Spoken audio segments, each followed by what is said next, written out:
back in the days before Pastor Greg came, we had a period of time called worship wars. What a sad thing for a church Christian congregation, not just here. I mean, it's all over the country, you know. So the whole thing about psalms and hymns and spiritual songs, that's great as long as you sing what I want. You know, it's let everybody else sing something else. And so there really became, I cite this in my book, Church Work Rules.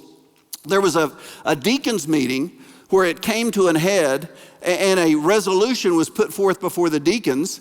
And basically it was, in one of the services, we will only sing the kind of music I like, period. It got a second. There was 2 guys were in on it. And then it was just like a bomb got dropped into that deacons meeting.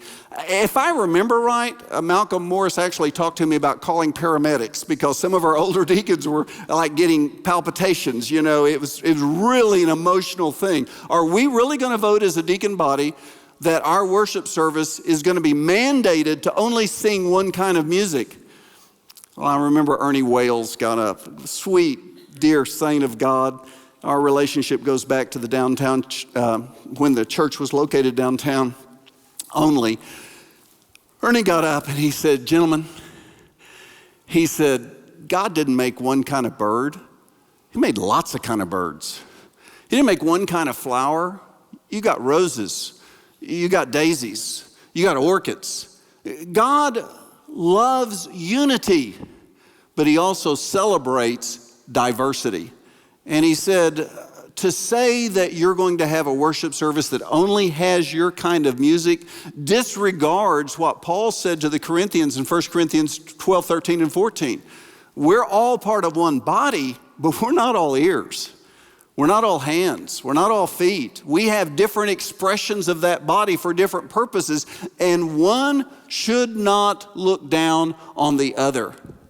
Thankfully, Ernie carried the day that day, and the resolution was almost unanimously overthrown, which really changed the whole pattern, the whole trajectory of the interim.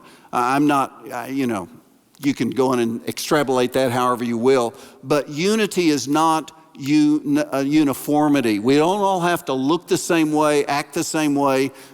Siena doesn't have to be the same as Cypress, nor downtown, nor the Loop. As long as we're all pulling together for the same purpose, it's not unity. Unity is not union. It's not uniformity. It's not unanimity. Agreement on every single detail. What it is, it's visible cooperation in communicating the good news of Jesus Christ.